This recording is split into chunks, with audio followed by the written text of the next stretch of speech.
Hey guys, Desolate Magic here, and I wanted to show off my newest deck that I'm playing in, on live streams, which I got a couple requests to show this deck list off, and also in the Platinum League. I'm trying to get to Platinum, well, to Diamond would be nice, but for now to Platinum 1, and I've been in Platinum 2 forever, just going up and down and up and down and up and down, like right across the board, winning 50% of my matches. So I think I've come to the limit of what my Black-Red deck and my White Life Gain deck can do. My mono blue one, I kind of gave up on that one. It's a little sketch. And the first version of this deck, it needed something, so I redid it. So this is very similar to my other deck, but it is different. It doesn't. Okay, let's just say it plays around removal better because, surprise, people are playing removal in Platinum. Yeah. So what was getting really annoying is my Black-Red deck has a blatant weakness, and that's anything fast or anything really drawn out and control-y, because the deck just isn't fast, so it loses to both. So, depending entirely on who my opponent was, that would determine who wins the game. Simple as that. My deck is just so damn powerful, but everything in the deck costs 4. So...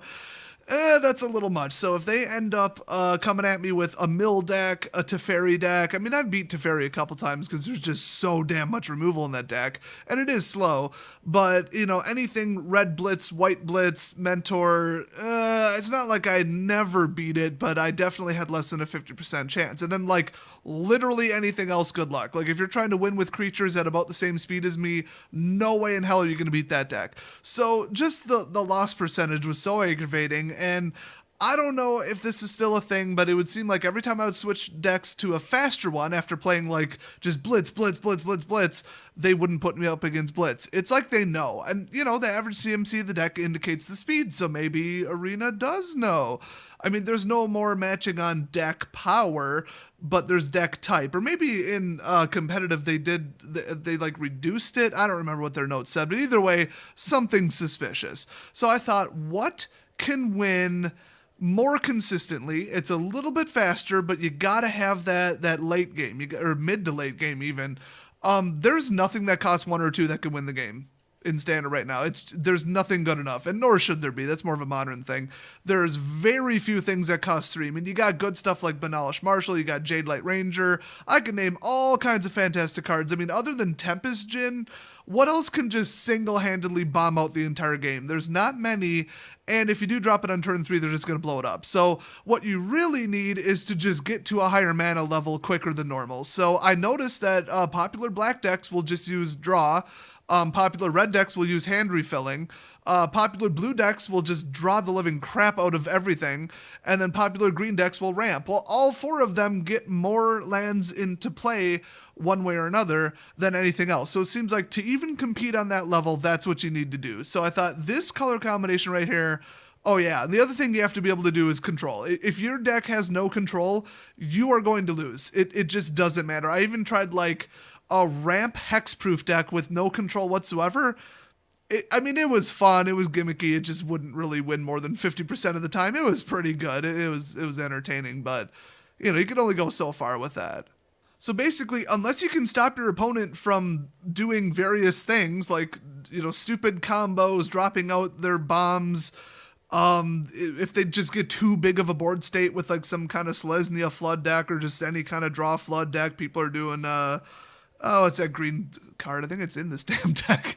I keep forgetting the names of the cards. I don't know, but you have to be able to stop it. You have to be able to like board wipe in case they get big, or, you know, some kind of, you know, mass bounce or something. Because chances are some decks like Mentor and other ones will be able to just spam draw, especially mono white, their way past the amount of creatures that you have, and then you're in trouble.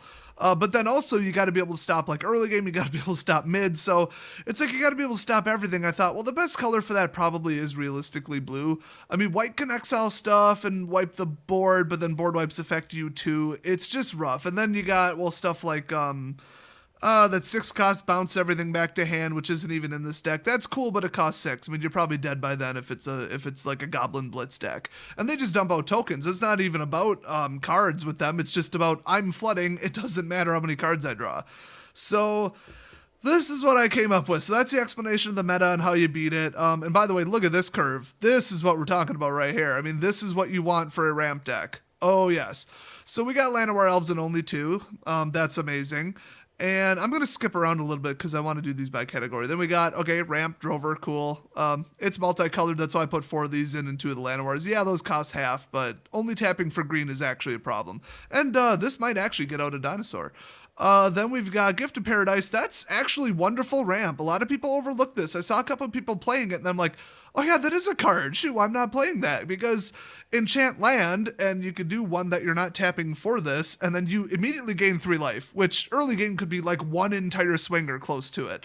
Then enchanted land has tap, add 2 mana of any one color. So you can't split colors, but I could do double blue, and if you're looking at the deck, double blue comes in handy. So this is just, I'm going the right direction while preventing you from making me go down in life total. Or I should say not preventing it, offsetting it. Then we got Jadelight Ranger. That just, gets cards you don't need out of the way. It gets more lands into your hand, which you can then play. So it's kind of ramp, kind of draw, kind of scry. It's just kind of everything. Because, if it is a land, it goes right to your hand. So it's unreliable draw, unreliable scry, and unreliable ramp, but whatever, it does what it does. Then we got Vine Mare. That's just, it can't be targeted. You need some stuff that red cannot do anything about, and white cannot do anything about, and black cannot do anything about. And this is it. Yeah, it's only a 5/3. It's no Carnage Tyrant, but it's so much earlier and quicker in this deck. It's just insane. Then we've got, this is just annoying. I mean, you swing with it, they're going to lose something. It's an attack deterrent. It just stops the game. They can't do anything about this. It just shuts down combat, like way more than a 1/1 Death Toucher, way, way, way more than like a 0/5 wall. Then we got Tendershoot Dryad. That's just a game winner. I mean, you got to have your bombs. I mean, everybody knows, put in a couple cards in arena that cost 10 and up, and you only had to spend 1 wild card on it. It's fun. I like that. I mean, if you want like a $30 card, you only have to spend 1 wild card on it. Of course, the flip side is if you want a 50-cent garbage mythic, you still have to burn a wild card on it. But then we got Carnage Tyrant. So game winner, and arguably game winner. So, well, even this could be a game winner if you get enough of them. The thing is, you're probably thinking, oh, well, there's not enough cloners. But we'll come back to that. So then we got Selective Snare. I really wish there was 3, but this deck is so powerful, I didn't need to be like, oh crap, they're getting past me. It's like, it's ramping and I'm dropping stuff and I got Jade Lights and I'm outdrawing them. So this is just, okay, my draw volume makes it feel like there's more than 2 of these in the deck, but I did flip-flop these. There was 2 entrancing and 3 selectives, and I thought, nah, this is just a better card. So really, if I were to add 1 more card and go to 61, which I would really never do, it would be 1 more Selective Snare. So return X target creatures of the chosen creature type that you choose to their owner's hand. So merfolk, they're just done. I mean, druids, elves, human, soldier, warrior, you name it, skeleton, zombie. I mean, in worst case scenario, you pay 2 and bounce something back to hand, like any other blue bounce back to hand spell. If there's only 1 target, great. I mean, it is what it is. You could also like bounce your own Jadelight back to hand and then drop it again. I mean, it's in case of an emergency, you could do that. And then Entrancing Melody. This is one of the best effects right here. It just is. Whatever they have that's the best that they have, take it. And even early game, just, oh, they got out 2 lands and a Drover of the Mighty. Cool, steal it. Llanowar, cool, steal it. Any token you can steal for X = 0. Doesn't even matter what it is. You can't steal like a Carnage Tyrant. Those are obnoxious, but I mean, there's stuff like a Johnny's Pride Mate. When it has 8 counters on it, you can just take it for 4 mana. There you go, done. So that is one of the most effective things universally, is removing their best thing while also giving it to yourself. So I'd say this is a better card than Vraska's Contempt. That's maybe a bit of a stretch because that could take out a Planeswalker. But this is just damn good. This is a good spell. And there is the 6-cost one that lets you grab anything, but this is earlier. It's quicker. It's more flexible.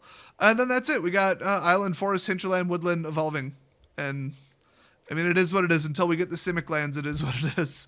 At least I was able to get 4 Hinterlands and 3 Woodlands and then just go 6/6. That does seem to work. I very rarely have color problems. And then Evolving does thin the deck out and make sure that you draw less lands later in the game. So that actually is nice. I might actually leave the Evolvings in there and just cut 2/2 when the Simec lands come out. Maybe get rid of some Woodlands. I hate those things. Come in tapped. Ugh. Playing a turn behind your opponent. Fastest way to die in highly competitive Platinum. So let's go back. We got, well, Like I said, I'm going to do these out of order. We got Mirror Image, which will clone anything that I currently control. So I have stolen people's angels and then cloned them. I've cloned my own Carnage Tyrant. I've cloned Tendershoot, the #1 target for this in the deck.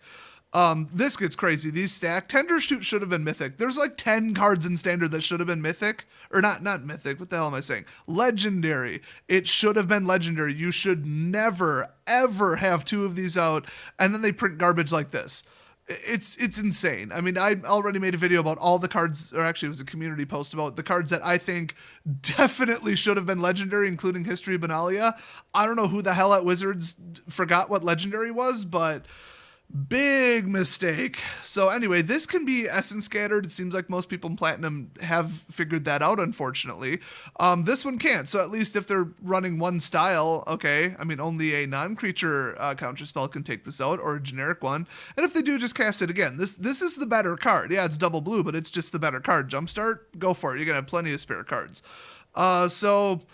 I mean, worst case scenario, you would clone your Jadelight, okay, but cloning a Vine Mare, that's insane. Cloning a Tendershoot, you're just going to win. And cloning a Carnage Tyrant, you're going to win. So it's just, that's what it is, so 6 cloners. So this is kind of like running 6 more copies of every single thing in the deck. It's just you have to get one out and make it stick, which is why it's just pure speed. I mean, I have played against dimir and I've played against Golgari decks in color, not actual cards, that they just run so much removal no matter what you bring out, it's gone. And that's really obnoxious, but then late game, bring out something that, can't be countered. I mean, I hate to put it all on Carnage Tyrant, but it is what it is. And at some point, they're going to bring out a Teferi and tap all the way out. I've seen people do it. They're not very patient. And Vine Mare, that'll screw with them pretty good too if it ever resolves. So you got to watch that. Plus, you might be able to just run away with some huge chain combo with like Jadelight or something. I don't know. But then we've got Metamorphic Alteration. Now, this is huge because remember, besides capturing Sphere, Water Knot, and I don't even remember, there's like nothing good for pin down in blue. No like Stinging Bell Strike or something real cool like that. Even Claustrophobia would have been nice, and Crust would have been nice, even though those are kind of high mana cost. This costs 2, and it is one of the weirdest but most, I'd say, reliable in most cases removals for 2. So they have a Saproling that's a 1/1, and they have a, I don't know, Ghalta out. Cool. Turn their Ghalta into a Saproling. It's gone. So you could turn one of their biggest, baddest creatures into one of their own worst creatures, or your own worst creatures, or you could turn one of your worst creatures into one of their best creatures, or you can turn one of your spare creatures into your own best creature. So it's a cloner, a removal, and I guess a threat equalizer if you absolutely had to. Like if they have a Carnage Tyrant and you have one Saproling, cool, now you have a Carnage Tyrant too, because this can target, well, it doesn't target. I shouldn't say it targets past hexproof. It just doesn't use hexproof. So no matter what they bring out, you can bring out a better one. And the funny thing is, if they bring out a Carnage Tyrant and you turn your Jadelight into a Carnage Tyrant, it probably has counters on it, and FYI, it keeps them. So you now have a bigger Carnage Tyrant, which is hilarious. So I absolutely love this card. I'd run 4, but it's like you got to have valid targets. You have to have like, Llanowar Elves out and not need them, or Saplings out and not need them. Drovers maybe. I mean, there's limited targets. But I've taken people's like a Johnny's Pride Mate, and before it can turn into anything good, I've turned it into like a 1/1 Flying Bird, which actually is a significant downgrade. It can only hit for 1 in the air and lifelink. I'm going to run them over quicker than that. It's better than the thing gaining mountains of counters on it. I hate that. So this deck is just solid. It just has a little bit of everything. It has acceleration, it has control, it has backup plans for its backup plans, and the funny thing is, if I were to even bother with the sideboard, this thing would just crush. I mean, it would be so difficult to beat. So the one thing that's not in here is Explore Heavy and Wild Growth Walker, and that's what the first version of this deck had. But the problem is they would blow them up. As soon as they get out of Wild Growth, or as I get out of Wild Growth Walker, before I can clone it, before I can anything, it's gone. And that is highly annoying. I mean, it's like if they're playing enough control, you're allowing them with that deck list to completely shut you down. That is not the case with this one. You could have absolutely nothing, Selective Snare their entire line, they recast something and you steal it with a Trancing Melody, then clone it. This thing can come back from absolutely dead nothing depending upon what you're holding in your hand and what you top deck. And that's kind of ironic because you wouldn't expect that from a ramp deck. Usually if they blow up your rampers and then you go nowhere, oh well. If they completely shut you down or board wipe, drop a Nova on you, you're in trouble. With this one, nah. I mean, you could just top deck a Tendershoot and just, uh-oh, guess the game swung my way now. Oh well. So I would say this is probably my most winning and strongest deck right now in Platinum. Is it a good deck in a vacuum? Not really. I don't think I would take this into an actual event against just everything, but would I take it into the top tier of Platinum? Absolutely, because it just kills other tier 1 decks. And people are exclusively playing tier 1 decks in Platinum. That's why when people are playing kind of weirder stuff, little jankier stuff in free play, and especially in the events, that's not the most common. After you get to 2 wins, it's just Platinum League all over again. But I would lose to something really exotic and weird. I mean, this is flexible, but it's not a terrifically good central deck. Believe it or not, it looks good, but it's as good as it can get, and it's a good fit for competitive Magic, and that's how I'd phrase it. So there's something that's probably been on your mind. I'm running 0 counter spells in this, not one single Sinister Sabotage, and I thought, okay, I could take out the Selective Snares and just say anything bad, I'm going to stop it before it even gets to the field. But everybody knows the golden rule of blue. It's a lot easier to get rid of something after it's already entered the battlefield than it is to try to sit on 3 mana and counter it in real time. It's just, oops, I let it through on purpose because I don't have a counter spell. Oh, well, now I'll deal with it. Remove it, bring out something bigger, steal it, clone it, get it out of the way, turn it into something else, whatever. So this deck, you can't fit a counterspell in it. It's that simple. What are you going to do? What are you going to cut? I mean, you need game winners, you need good cards, you need ramp, you need cloning. There's nothing else you could do. I mean, it's that simple. You cannot fit a counterspell in this deck without making it like 68 cards, and I certainly would not do that.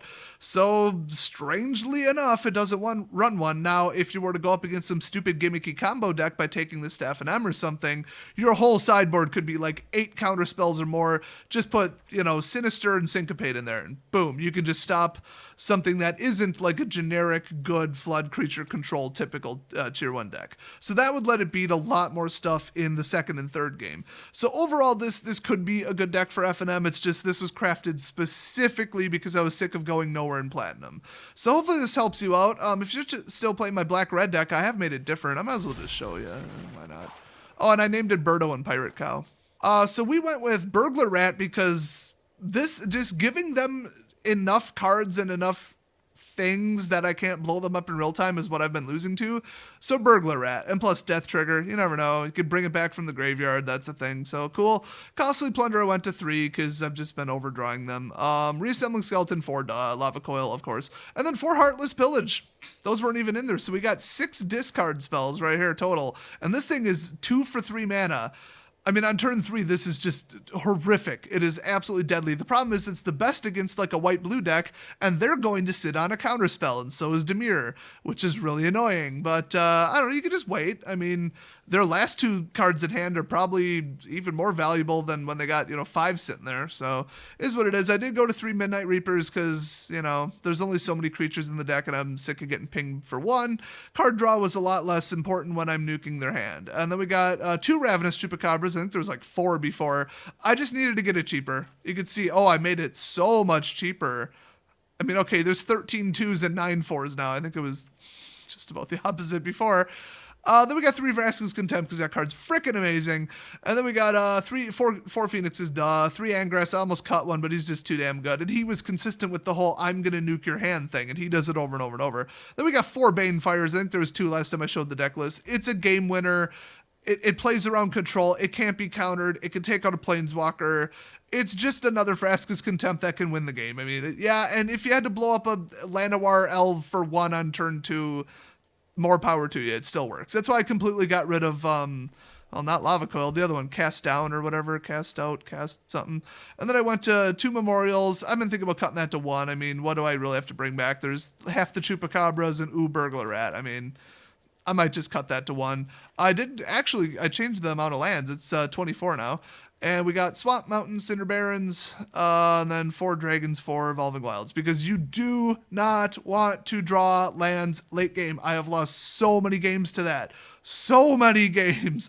I want these lands gone, especially since there's 24 instead of 21, which is the more normal amount for like a 1, 2, 3, 4 deck. So Yeah, so that's what it is. At least I was able to get the Dragon Skulls, get the Cinder Barons out of here. But once again, you might have noticed both this and the last deck really need the Shocklands from the next set. So these decks are only going to get better. So if you want to start burning wild cards and thinking, yeah, these might be durable decks, you're probably right. They're only going to get a little bit better when the new set comes out. That's for damn sure. So yeah, I'd say go for it. I mean, that red X spell is probably going in here. In addition to Banefire, I would think. Don't know what I'd cut. That'll be hard. I'm not looking forward to that. But it is what it is. You could maybe cut this to 23. I would hate to do it because you have to get to 4 or you're dead. And the best way to do that is 24 lands. I mean, 23, do the math. It's every single turn, every single draw. It adds up. It becomes cumulative. So anyway, that is where this deck is sitting. This is a very much better version of it. I am winning maybe 60% with this, but that's not good enough. I want to get way higher. And like I said, a really good matchup for the same 5 decks that I keep playing is the Simec Cloner 2.0 deck, or whatever I called it. Clone Wars 2. Of course, that's what I called it. So both deck lists will be in the description. Thanks for watching. Let me know what you're playing with that's actually winning, because actually some of you had some really interesting stuff. I'm like, yeah, I guess that would win. Honestly, I'm just going to show it real quick. This is the other deck I'm winning with. It's just Healer's Hawk, Leonin, Take Heart, Fountain of Renewal, Johnny's Pride Mate, so Life Gain. This is just Anku, or not Anku to Death, I renamed it. Life You to Death. There's just an Ankh in the thumbnail. But yeah, this is that deck like 2.0. Dawn of Hope. Response Resurgence just for response, Banalish Marshal because it's awesome, Mentor the Meek, Draw Engine, and then Resplendent, Win Con, and then a Johnny because he's freaking awesome, Removal, and then some lands. I mean, it's really that simple, and there probably should be 4 of these. I just put it in there because Resurgence is actually pretty damn good in this deck if you can get it off. Good luck, you only need one red though, so... It works. I literally just don't have anymore. It's like week 18 or something after the rotation, and I still don't have enough wild cards, but I do refuse to give them more than $5. So that'll do it. But yeah, look at this curve. Beautiful. So why not? What the hell? I'll put this deck list in the description too, because this is the what to win with in Platinum video. So hey, so hopefully this helped you guys out. These 3 are solid. Really the first 2 are pretty hard to build. They take a lot of wild cards. This one, it was the first deck I built after Arena was wiped. So this one's a lot easier. So anyway, thanks for watching, and I'll see you guys next video.